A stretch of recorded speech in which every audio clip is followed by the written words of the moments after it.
When I first started as a business person, I was 23 years old, and I was so insecure, and I was trying to fit myself into this idea of who I thought I should be, and it wasn't working. So it wasn't until I actually allowed myself to just be the weird, wacky, energetic, kind of a little bit crazy person that I am, that things actually started to work.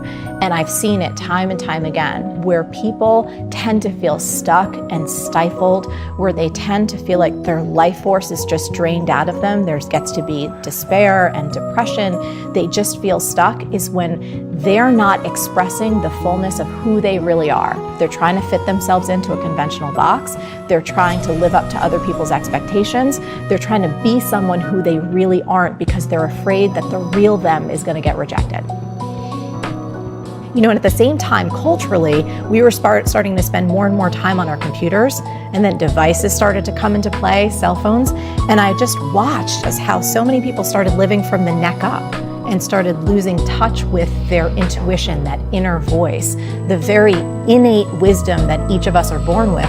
They just didn't know how to access it. So for me, in terms of tapping into your body, in terms of movement and incorporating all of these different modalities into how you figure out your life, it's become second nature to me. But I think now more than ever, it's so important that we reconnect to this thing so we can hear our truth. Walk people through how to reconnect. What does that process look like? Yeah, so first of all, it taps into slowing down. We're all moving so fast. We want the answer instantly. We're always going up here. So I think step one is to slow down and actually breathe and feel your body. You know, if you're someone who works out even, you may not be that practiced at doing this. You know, if you go to the gym and you bang out your reps, or you're doing squats, or you're hitting a class where it's just go, you may not be actually feeling the physiological signals that come through your body. So I always like to frame it like this. A lot of people ask me, what's the difference between fear and intuition? Like fear, a fear that you should actually move through. It's an opportunity for you to grow. It's something that you actually want to do, but you're just afraid of failing.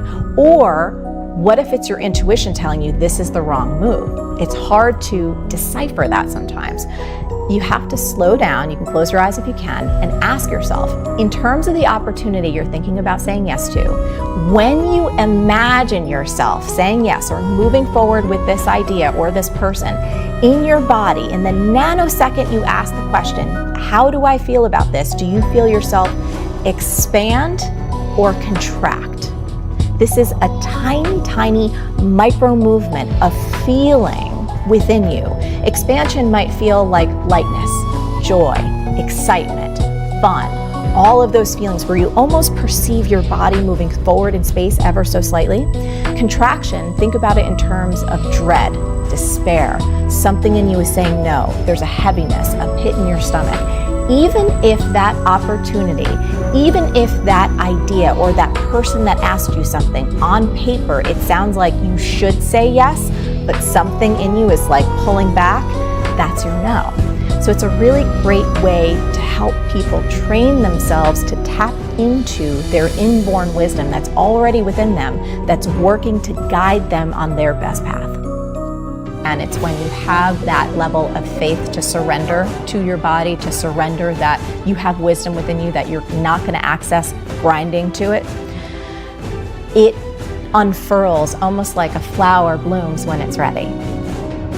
You know, if I ever feel like in any moment life is not going the way that I think it should be going, it's because I'm resisting what is. It's me arguing with reality. I'm making myself miserable in that moment because I'm choosing to argue with what is. That's always a losing proposition. So the more awareness I can bring to that and go like, is this really how you want to live your life in this moment, Marie?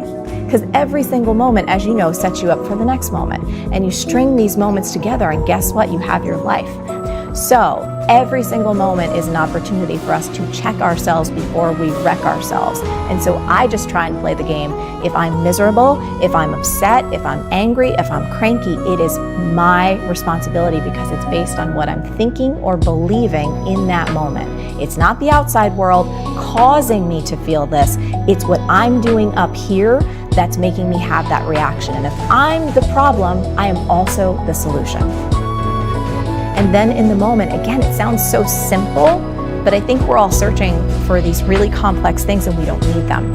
If you can catch yourself arguing with reality in the moment and realize that's not a wise thing to do, you can then back yourself up and go, okay, but the argument and the irritation is not necessary to get a new result. So I'm always focused on the long game. I think these days, a lot of people want Insta results. They want to be Instagram famous. They want to have like $1 billion business overnight. And I always say, I'm like, this is not a get rich quick overnight program. This is get great over time. For many people, when they have an enormous vision, it paralyzes them. They have no idea how to accomplish it. I see people cry in workshops all the time. It's so big. I don't know how to do it. I want to change the world. I'm like, don't worry about changing the world. Change one person's life. If we can focus there, stay there for a little bit, we're going to get to that thing. Maybe. Otherwise, it's all good because you're still doing the work that you were born to do. I've always had this belief since I was little that every single one of us is born with a unique set of gifts and talents that only we can give the world. So the impact that I want to have is I believe our world will transform significantly when every single one of us realizes that the world really does need the special gift that only we have. So to see people wake up to that, to know that it's already in them, they don't have to do anything or be anyone different to just express that, I think we'd go a long way. I absolutely love that.